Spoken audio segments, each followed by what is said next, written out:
Hi guys, it's David here, and welcome to Hot Tuck Tapes, a little show where I and special guests share our thoughts on RuPaul's Drag Race. And today, back again, is Foster. Hey guys, it's Foster. Good to be here. Just a little disclaimer, neither of us are drag queens, nor are we experts in the world of drag, but we're huge fans of the show, and we're just making these to start a conversation with you other fans out there.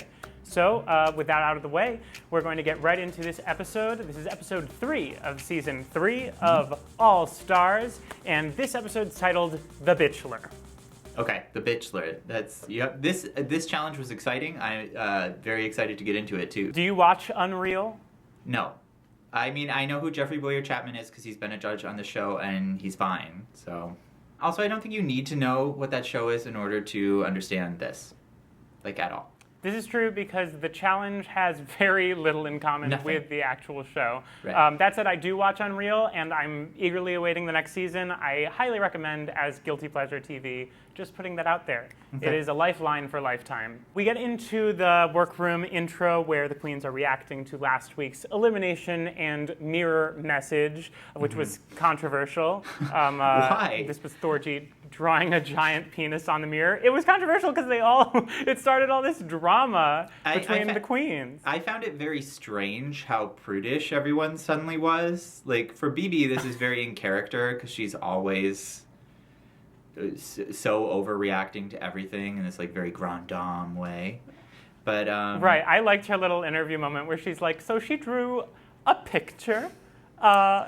I just think but yeah, Kennedy was real offended. That gets us directly into the other major moment here, which is this incredibly overblown drama between Kennedy and Milk.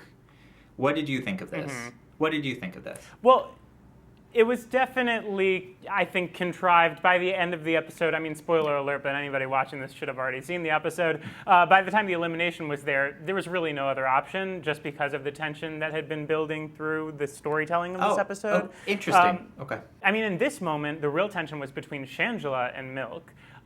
Just like thinking back on it, Shangela had the whole season 3 me would have been throwing my eyelashes at her and throwing my contacts at her rather. Sorry. Mm-hmm. I agree completely with Shangela in this moment. Milk was suffering from some serious delusion about her performances in last week's and this week's episode. And I kind of wish people had been more direct with her and let her know for real that, no, girl, no. You need to fix what you're doing. For sure. A lot of the shade to Milk was in the interviews. That's a good thing to point out. Mm-hmm. But yeah, she was borrowing from Jinx Monsoon. She was spraying that delusion, convince yourself, all over. Absolutely. Absolutely. Also, we didn't talk about what this drama came out of, but it was over Milk saying that she would have chosen Kennedy to go home over Thorgy because Thorgy's drag was more creative and more exciting, more out of the box. I think that or any other decision that anyone would have hypothetically made as a winner is valid. I think it's fine for Milk to say that she would have chosen Kennedy, and I think Kennedy overreacting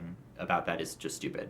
I actually agree. Yeah. I don't think that Milk was the most tactful in how she said it, but I think overall it is a competition. Like Aja says later on, everybody's going to go home, and they should just accept it as part of the game. I think with that you can go on to the next bit. Okay.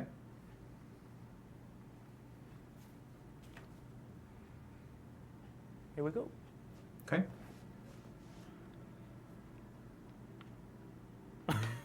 Are you good to introduce this? Oh, wait, you want me to introduce this? Okay. Oh, I see. Yeah. Okay, so this week we don't have a mini challenge yet again. The maxi challenge for these girls is they're going to be on the Tchler, which is like a bachelor style show where each of them are playing a character archetype for the kind of women who appear on this show. The cast is announced. Kennedy playing the party girl. Aja is playing the super needy girl, and they're a pair. So they're doing this in pairs of 2. Trixie and Milk are together. Trixie's playing the fake bitch, and Milk is playing the psycho stalker. Bendela and BB are together. Bendela is playing a cougar, and BB is playing a virgin. Together as a polyamorous duo is Chi Chi and Shangela.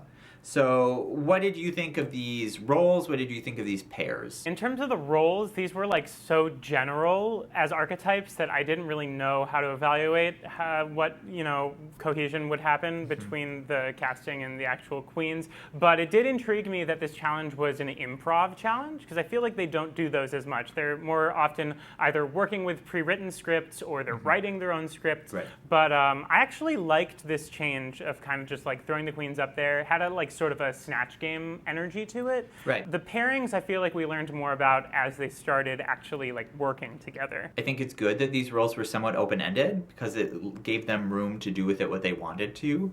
And for some of these people, that really didn't work out, though. Some of these girls could benefit from a full script, so... First, we had Bibi and Bendela working together, and I thought Bibi's angle sounded great from the jump. Bendela sort of seemed concerned about it in the interview, but I felt like it was very on brand without being boxed in. It made sense context-wise. I guess I see both sides of it. Like, I don't think she was necessarily selling it with what she said, but I also knew that what she was gonna end up delivering, and that it would be well received. So I agree with you, but she was like describing it poorly. I think Ben literally thought that Bibi was serving a weaker idea and was trying to help their team out. A lot of these girls didn't realize that this, in many ways, was a team challenge. Yes, you can rise to the top or safe by doing much better than your partner who's doing poorly, but also, if you two don't work together and know what you're going to do and understand timing, and you interfere with each other's ability to deliver your material, it'll bring you both down. And we did see that, ultimately. This smoothly leads us into Milk and Trixie's partnership. Trixie is probably good at working with most other personalities, and was giving jabs at Milk, but Milk seemed okay with it. She was like, "Oh, Milk is probably gonna cry about it again," and like said that to her face. So it seemed like a good match. Yeah, they didn't really show much of this pair, but I think the problem is that Trixie was confident in Milk's ability to deliver and didn't realize how much she needed to take more of an active role in like guiding her before they got there. And I don't think there's any way for her to have known that, but yeah, we will see what happens with this duo. Right before them, they had a little bit of Aja. All I really thought about Aja's workroom moments was that she was going to be a version of Pheromone, which she literally ended up being a version of Pheromone. Okay, see, hold on. I don't want to jump too far ahead, but I think it's funny that you say that because she did say the line, like, "You don't love me." But she didn't make it Pheromone, though. Like, that was such a missed opportunity. I felt like it was just a wink. We'll get there. The next pair was Chi-Chi and Shangela. At this point, it becomes clear who in the workroom you should be worried about. They're forecasting to you be worried about Bibi, be worried about Aja, and be worried about Chi-Chi. And two of those three ended up being true. Well, I felt like Chi-Chi got stuck in this, it can happen with improv where you get stuck in this mode of like talking about it more than doing it. And I feel like if Chi-Chi had just like kind of let go a little bit more and been less self-conscious about other queens in the workroom judging her, like this is a rehearsal environment. She should have just been trying stuff on and like, just playing with Shangela instead of talking about it. Because like there was that moment where she tries to do the English accent, that doesn't work out. And then she like kind of tried doing the line in another way and it didn't work. But I feel like those moments were really scrapped together and the editors had to reach for her really working. Yeah, because it just seemed mentally she was in a space of overthinking. David, I'm going to stop you right there though, because I don't think that's really the thing. There are certain people who like acting in improv is not their strength. And no matter how much confidence or anything that you approach this with, they're really never going to deliver. Chi-Chi has a lot of strength. She's a fierce queen. But Chi-Chi is not someone who I expect to come up with witty material. If Chi-Chi is looking for an acting coach after this airs on TV, I am definitely available. There was a commercial utilizing J-Lo's booty. I just needed to point this out. What was a cover? The beauty bar commercial. It was a cover, right? This was a parody of the incredibly dated and immediately irrelevant feature for Igloo Australia. Yeah. That doesn't look good for your brand, Beauty Bar. We jumped straight away into the comedy sketch bit. The Bachelor is live, and we start with this skit between RuPaul and Jeffrey. It's clear at this point that the producers had no idea who Jeffrey actually plays on Unreal because he's not the star of the show. Also, these sketches were like so clearly inserted because Ru's trying to like transition into acting as a man on screen more and was just like, please give me some on-camera comedy acting. Sure. Out of drag. Yeah. So definitely some self-promo there. Classic RuPaul. First, we've got got BB entering, and at this point, I was really won over by her interpretation. Same. I thought she was really committed. Everything was very in character. She was consistent. Incorporated a little cross, giving a wink to Bendela, but still, maintaining a character. I loved also the way that Jeffrey, in the moment, responded to her, "I have a special flower," with well, maybe I can take a sniff later. I was like, girl, that was legitimately funny. Did she say flower though, or layer? Because I thought she was implying a hymen. I think that is what he said in response, but there was some confusion of what was being said there, I think. Oh, I heard flower. I haven't watched it back, so I don't know. I think this is, in a way, the best of BB, because even through her season, she did great, she won. But here, I think, was her first real chance on Drag Race to show acting ability, I guess. But that she knows the constraints of what they want from her. She didn't do too much. But she was always in her character. I was very impressed. Given a solo stage, this character really shined. Would it shine when in scenes with other larger-than-life characters? We will see. Next was Bendela Creme. From the beginning is totally hitting it. Her body language, the way she's awkwardly stepping in these shoes. She's a cougar, and boy is she a cougar. Everything about this was so amazing. I loved her Becky wig, just the aggression. It was just great for me. It was everything I wanted from this role and from Ben. I actually needed to warm up to her character. Initially, I was just what's going on with the chest plate? That's way too obvious of a chest plate. It's really ridiculous. That's kind of I know that at the end it. of the day it was intentional. Yeah. But it just took me a second to get it, and at first I just thought it was too much. Especially after admiring BB's larger than life character, but still subtlety. It just Bendela didn't make as much sense for me until I saw her in the context of a scene with more people. Probably the fact that her character had more of a goal in taking attention away from somebody else. It gave it more intention than just a scene where she's on her own with one other person. It seemed more senseless, just larger than life for the sake of being a character. Next we have Trixie. As she Trixie did this Mattel. Yeah, perfectly. Trixie as Trixie Literally Mattel. as Trixie. Yeah, they left this open enough that you could just be you in a way. I was very worried throughout all of Trixie's performance, even before we get into her and Milk, that she was going to land on the bottom for just being Trixie. I thought that they would give this to her.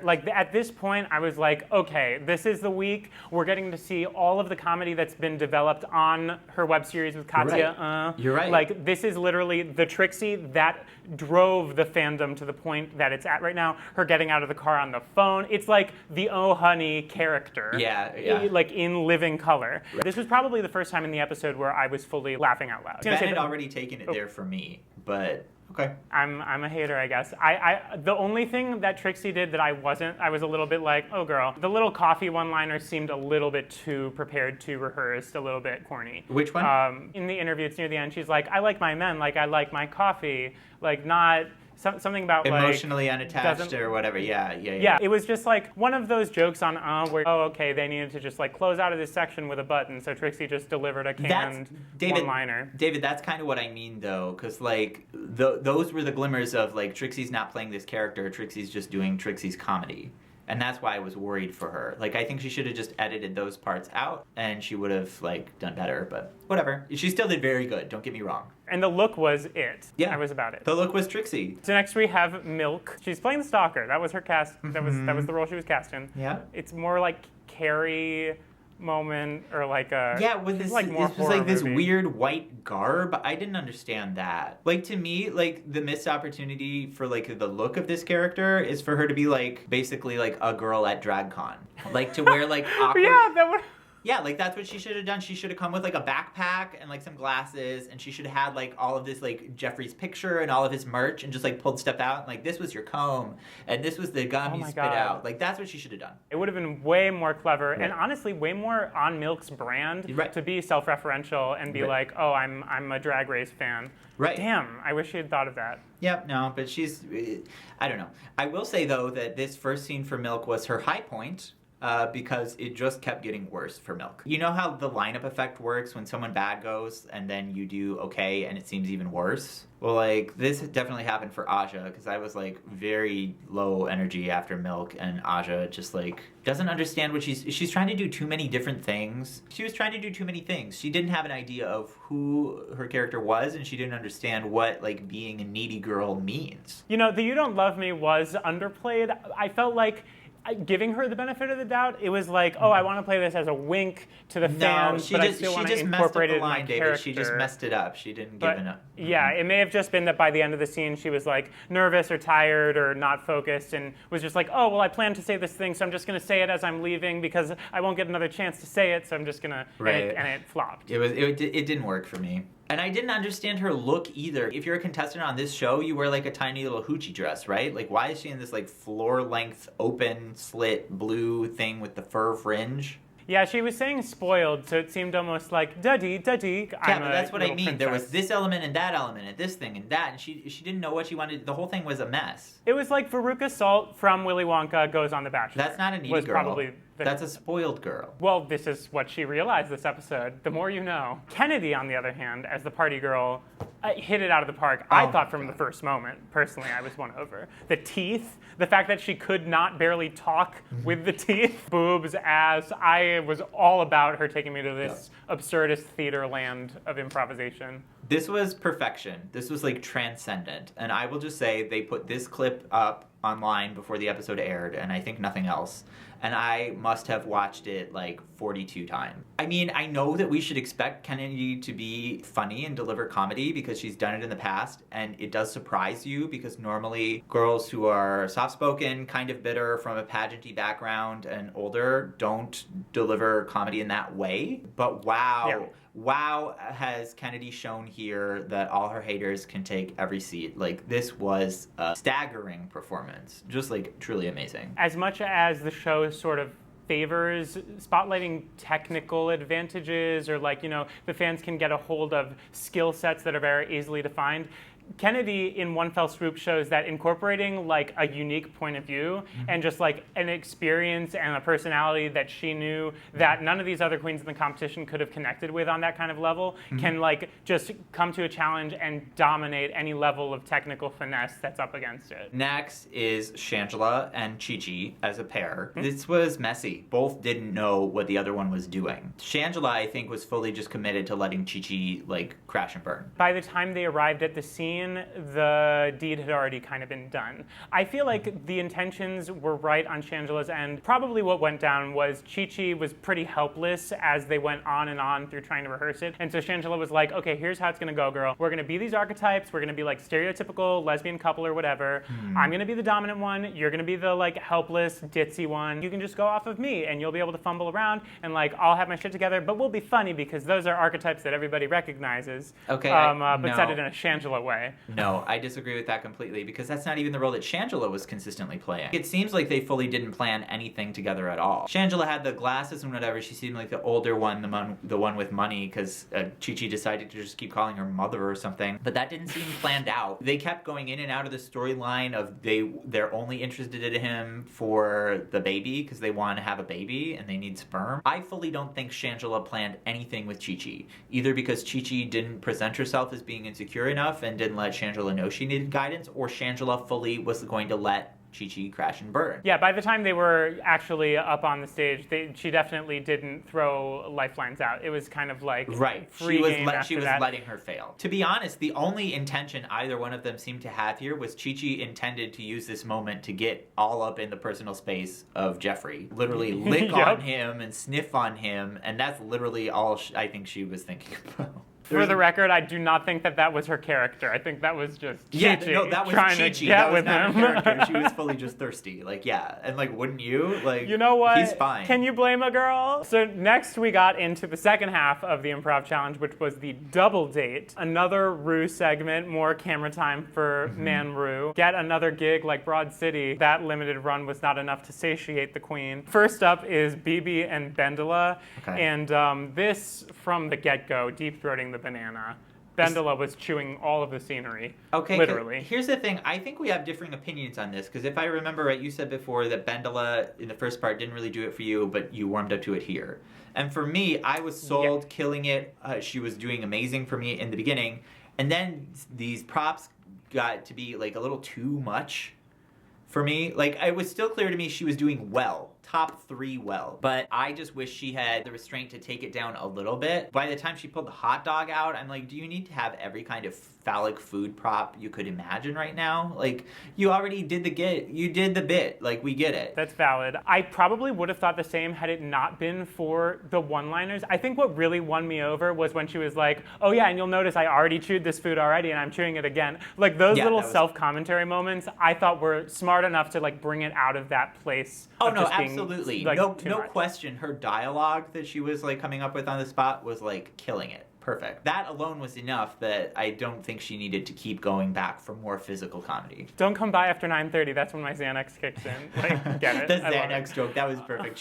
Her jokes were so good here. So quick and a real commitment to the character. It is a shame that BB got overshadowed. Like, she was trying to stay in character as best she could. Like, she twirled in a little circle and was giggly and shy, but next to Bendola just stealing the show. She's right that with the role, it's almost impossible for her. She would have to be like, gasp, like Jocelyn Fox gasped to the camera every time. Hiding under the table like Laganja. Yeah, give us a season 6 fantasy. Like, fully do everything. Feel very attacked. She tried at least with the like, I'm very clean down there. But then that just gave Bendola more fuel to the fire. So like, you know, I think that BB was a good sport about this, unlike Thorgy last week getting cast as a role that she thought was unfair. She like mentioned it would be a challenge, but that she was ready to take it on. I was like, that's a good sport. That's a professional. Yes. Even being kind of steamrolled, but not like in a rude way by her partner, BB still did better than I expected her to do. She really proved me wrong. Good for you, BB. Next was Trixie and Milk on their double date. Would you say this is like a full princess disaster? It was some sort of disaster. This was maybe the most unprofessional behavior since like Snatch Game season 4. Milk is not like a dumb person. I don't believe her like story of this delusion. Like, she has to know that she was fully getting in the way of Trixie delivering any line, any joke at all. I think at this point, Milk's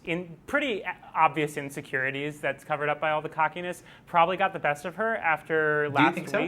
And I think that she was trying to steal the scene because it was like an act of desperation. She was I need the judges to notice me. That's okay. I think this is just Milk's personality. Milk has shown on this show that she actually believes she's always this good, always in the front of people's minds, like always the one the judges are thinking of first. And so I don't think it was an insecurity thing. I just think she thinks that she's the scene star always. She doesn't like realize the boundary there. I don't think it was like a calculated thing where she was purposefully getting in the way of Trixie. She thinks, oh, her character's a stalker, so they're socially awkward and they interrupt everything. But she doesn't think about that outside of herself. Whatever the case, I think Trixie handled it as best she could. When she started taking out the phone as a solution in the scene and like talking to her friend, I was like, you know what? That is grade A improv. You are saying yes and you're like accepting that this other person's going to do what they're doing. But once her face started showing the frustrations, the other queens were like, that's legit. Yeah. She is Well, no, frustrated. absolutely. I was kind of hard on her, but Trixie really should have been like in the top 2 for this challenge. And Milk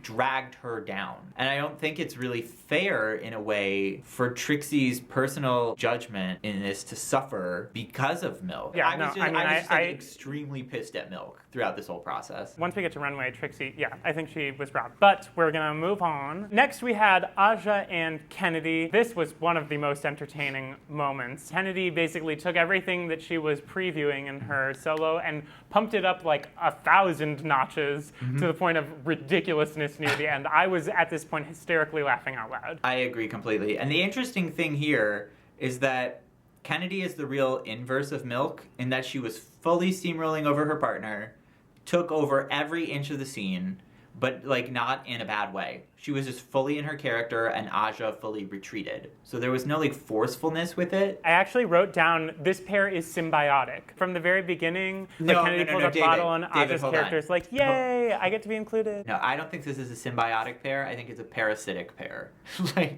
I'm sorry. I just need to correct you. Kennedy is fully like the creature living off of siphoning all the energy from Aja, but like Aja did nothing. Okay, sure. Come on, biology. She's a competitor. She's pageant. She comes from pageantry. She knows.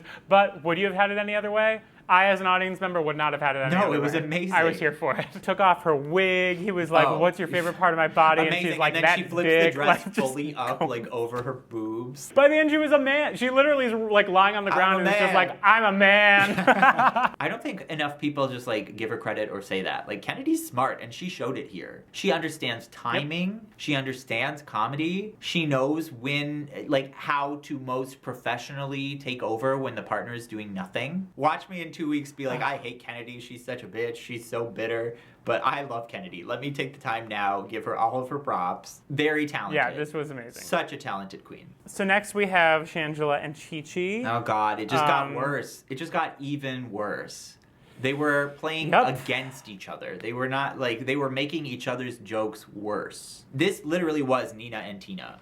And Shangela is lucky that she's just naturally effervescent. Yeah, you know what? It was Nina and Tina with a professional actor in the room. Yeah, because exactly. like, had they not been dragged through it by Jeffrey, they would have been stumbling just like Nina and Tina. Exactly. Like, he was literally feeding them both, like, dialogue to go off of because they were so lost. One moment of, like, potential that I saw at the very end when Chi-Chi goes, you want to have my baby, in a man's voice? Yeah. I'm like, girl, that why couldn't that be your gig Where was from that the beginning? whole time? That's who she should have, like, been if she wanted to commit to that. Like, that was good. Well, and who was it? That's why I Constance said she Zimmer? needed more rehearsal. Yeah, well... That's...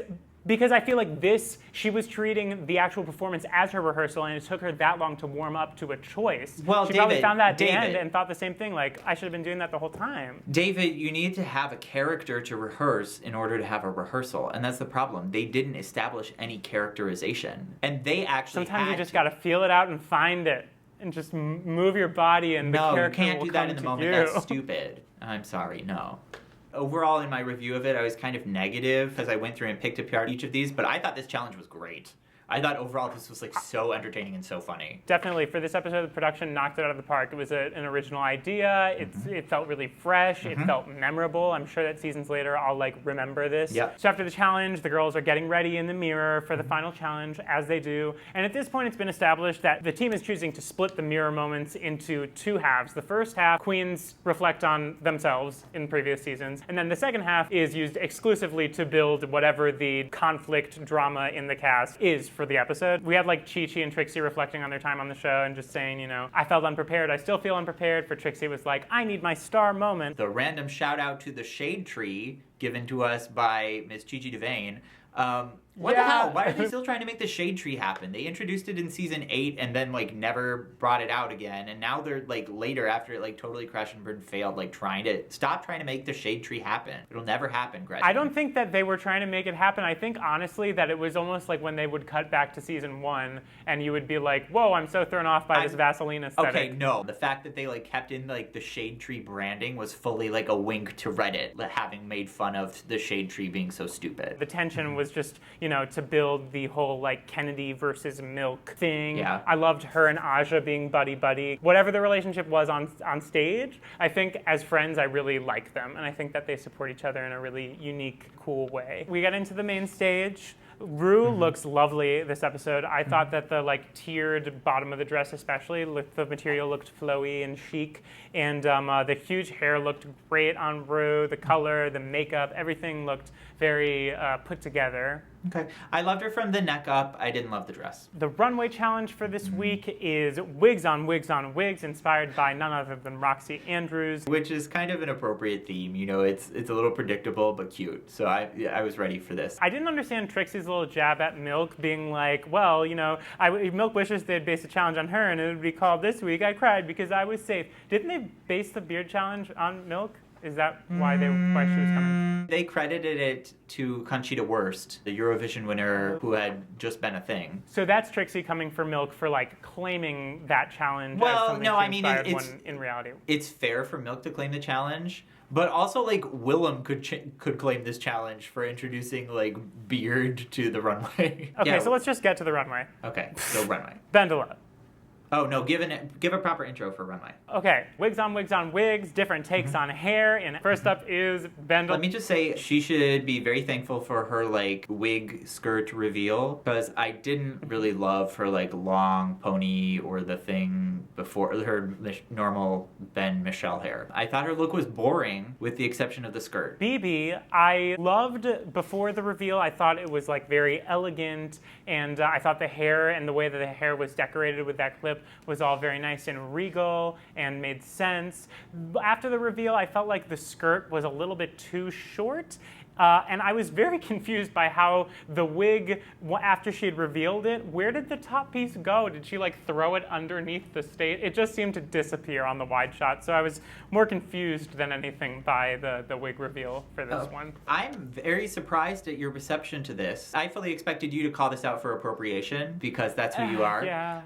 I didn't like any of this. And it's not even just because it's appropriative. I did not think this was good. I hated both looks. Yeah. I hated both wigs. I hated everything. You don't have to change your mind. You can like it. Like the pony bulbs, the ponytail bulbs moment. I didn't like that it. hair. I didn't like anything about this. Next we've got Trixie, her Lady Bunny moment into Trixie her bob hair moment. Trixie is once again coming out as Trixie. Maybe a slight shout out to Katya with her like little blonde bob, but not really. They weirdly like claimed this as Lady Bunny, even though Trixie is basically like Lady Bunny too. Yeah, she was Lady Bunny for Halloween this year. I remember she's Lady Bunny half of the time. The most constituent feature of Lady Bunny is just like that giant hair. And Trixie is also like frequently that giant hair. I love this. Because I love a short bowl fringe, you know, obviously it's close to my heart. But I love the way she painted her face. I love this pair of glasses she was wearing. Did the glasses magnify her eyes? Did you notice that also? I don't quite think so. Maybe a little bit, but not like severely. It seemed like she was cartoony, like anime eye. I'll say even though the hair was in focus. Below. Were they magnifying glasses? Rewatch for us. I only watched it once. Even though the hair was the focus for this challenge, the outfit itself was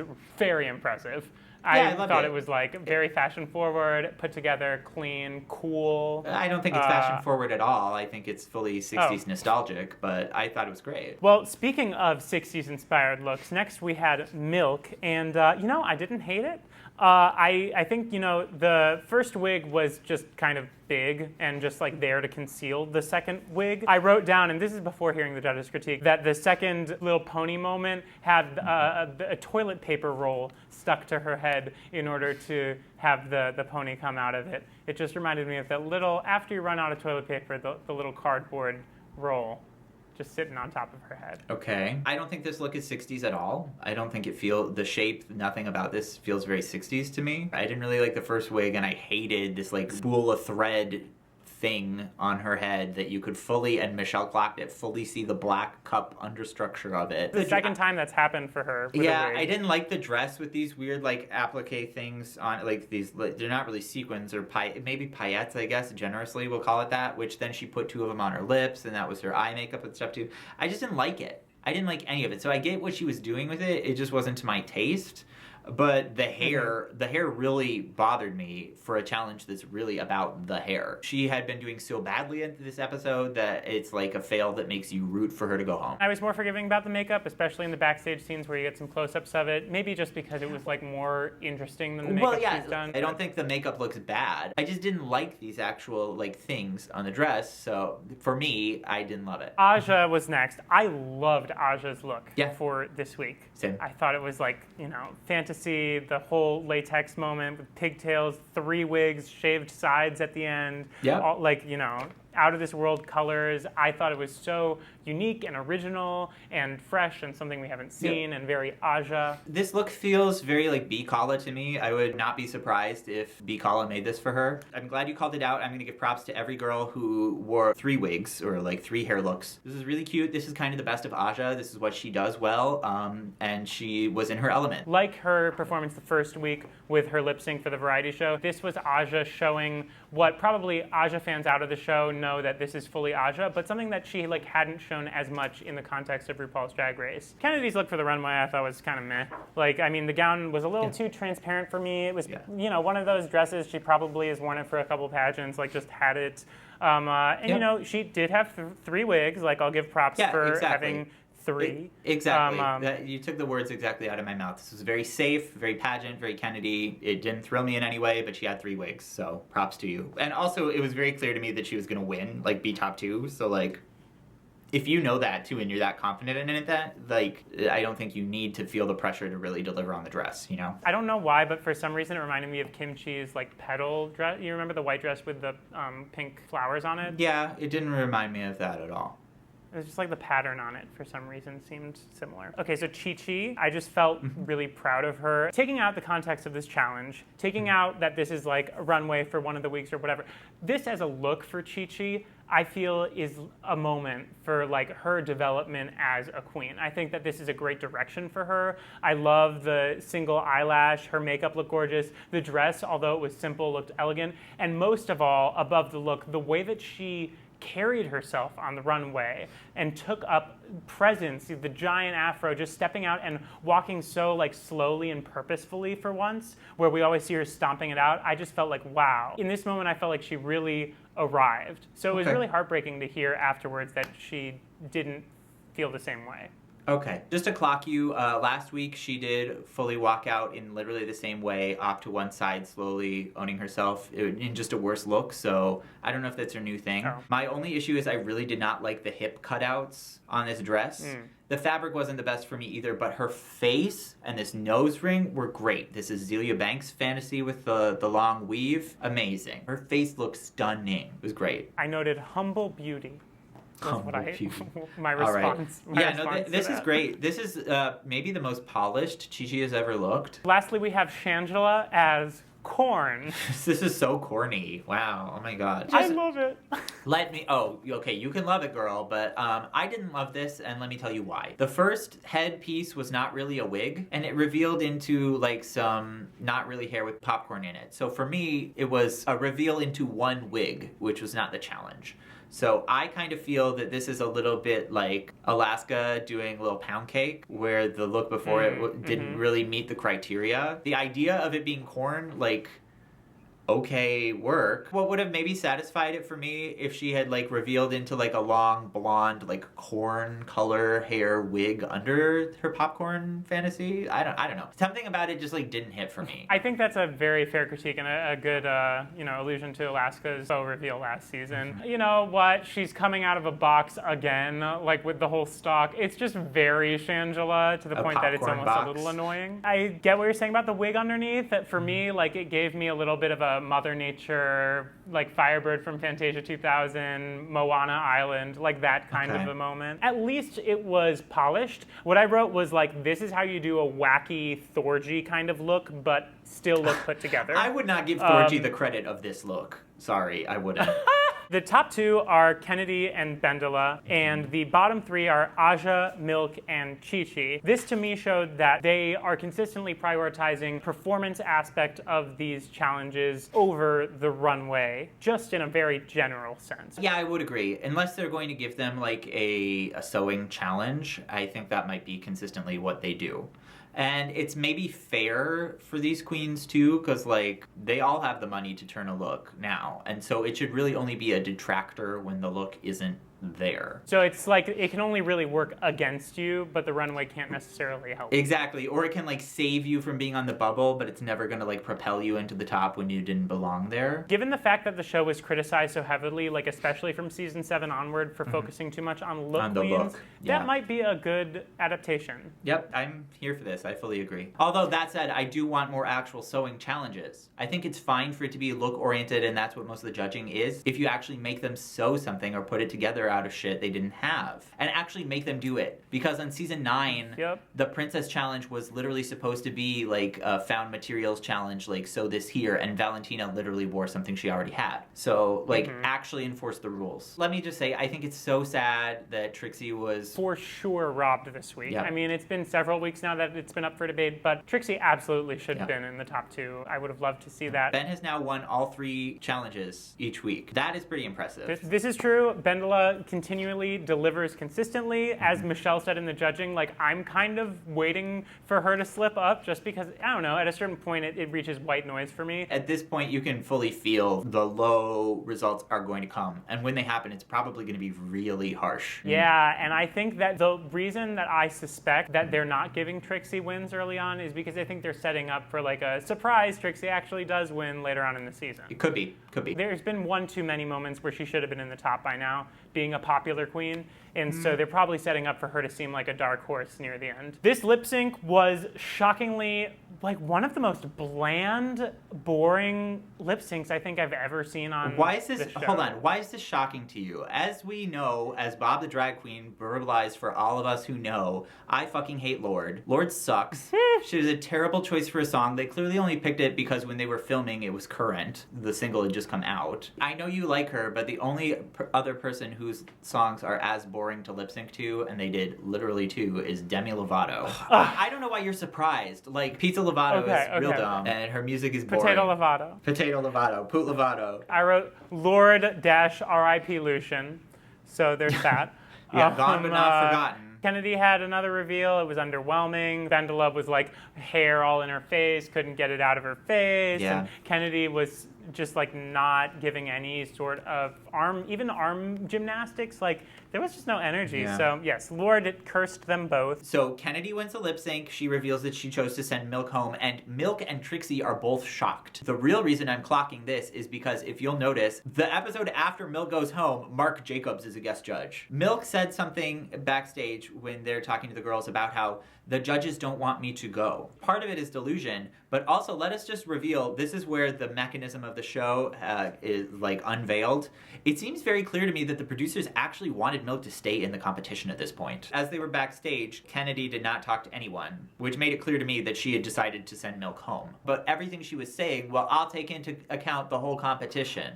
And she said that again on the stage, made it clear that that was like the justification she was trying to give for sending Chi Chi home because she had a much worse track record. When the lip sync is close, especially to a shitty Lorde song, and they might have chosen it for this reason, they'll choose the queen who they think is going to send home the person they want to go home. So it seems to me really like the powers that are behind the show really wanted Milk to be safe here. I fully think that Milk is going to come back later in the season, but I also really think Morgan is, so I think both of them are going to return to the competition at some point. They may be trying to bring her back, but she fully made fun of the like last little message. The gong goes off and she's like, ding, like she's just so over it. Like, here comes the twist ending, yada yada. Yeah. Also, we have now seen, for once and for all, they are definitely on a green screen because you could see behind her hair that shit was glitching all over the place. I think the right choice was made. I mean, you can make a case for sending home Chi Chi, but Milk really pissed me off. I'm glad she's gone. Sorry. We were all ready to see her go home. Really funny now that Mark Jacobs is going to make his appearance and his friend Milk won't be there. So also Kristin Chenoweth next week. Are you excited? Yes, I had that written down. The teaser did show Kristin Chenoweth, and I'm very excited. Overall, I thought this was a very satisfying episode. The season is looking up. I'm into all of the arcs. I still like all the queens that are happening. I hope Trixie wins next week just for the sake of her having one under her belt. Right. Even though I'm not rooting for her as my main. I mean, I'm still rooting for Trixie, but it's not like something you can actively do. It feels like an inevitability still, even though she's like been snubbed 3 episodes in a row. It just feels so much like she should win that like rooting for her is like a passive activity, but I'm still Team Trixie. At this point, I feel like I'm rooting for Kennedy. It might only last an episode. Kennedy really impressed me, but I don't know if she's going to have what it takes to go to the end. But as I said last week, I'm still kind of team anyone but Shangela. I would just be like very unimpressed if Shangela won. And now we're going to segue into a lovely idea that Foster had. Foster, take it away. I thought it would be good for us to take some time to respond to the comments from the previous episode. This is our chance to connect with you, just have a little bit of a dialogue. So first off, Foster, we did notice looking through that some people called you out for your knowledge of Patti LaBelle and her performance styles. Okay, let me just say, I think I maybe could have explained this a little more in the last video, but Patti LaBelle is definitely the diva of those divas who I know the least about. I certainly live for Patti, especially now with their pie business. I will acknowledge that, you know, I have a little bit of a lacking familiarity with Patti. It just didn't read Patti to me, I guess because I don't know that performance, but whatever. You know, I respect you calling me out. on this one. The other criticism that I don't think that you took as kindly was Bendela's choice in outfit, which people defended as, that was the outfit she was eliminated in. She didn't really have any bad outfits, so of course that was the obvious choice. Why were you confused about her choosing that outfit? I stand by my comments on this. A lot of you wanted to clock me as if I didn't know that this was the look she was eliminated in. I guess I'll just stand by the fact that I think this was a worse version of the look itself. But also, I think that definitely there were looks that Ben did in her season that were worse than this look and were more deserving of being a redo. A lot of people like the black and white weird Dr. Seuss thing with the neck piece that she did. I personally didn't like that. Even if you like that thing, I feel like she could have done that a lot more, especially since she landed in the bottom for that. The red dress she wore for the red carpets challenge could have been done better. And there was like a yellow dress she wore as well that she didn't like. For David, I would just say overarching, what you got the most feedback on was your Mariah moment. People fully called me out for being a delusional lamb. And I will have you know that there's no shame for me in having the title. I claim full ownership of it. We all have our divas who we love. Right. We all have our idols. And right, and sometimes you get tunnel vision when you're too close to somebody. And then you end up losing in a Cell from Dragon Ball Z outfit. It is what it is. I was a little disappointed that the Lamely of my subscribers didn't come to my aid a little bit more. I don't think that there was anybody in the comments who was on my side about Mariah, but I also think that nobody in the comments was really a Mariah fan given their commentary. Thank y'all, as always, for watching, and please let us know what your thoughts of this week were, and maybe your comment will end up in this little segment in next week's video. Call us out. I'm all about it. Let's have a dialogue. Give us a like and subscribe so that you can know first up the second that we post these videos. Thanks so much to Foster for taking the time to join me remotely. Thank you for having me. Other than that, I thank you all for watching, and we'll see you very soon. All right, bye. Bye.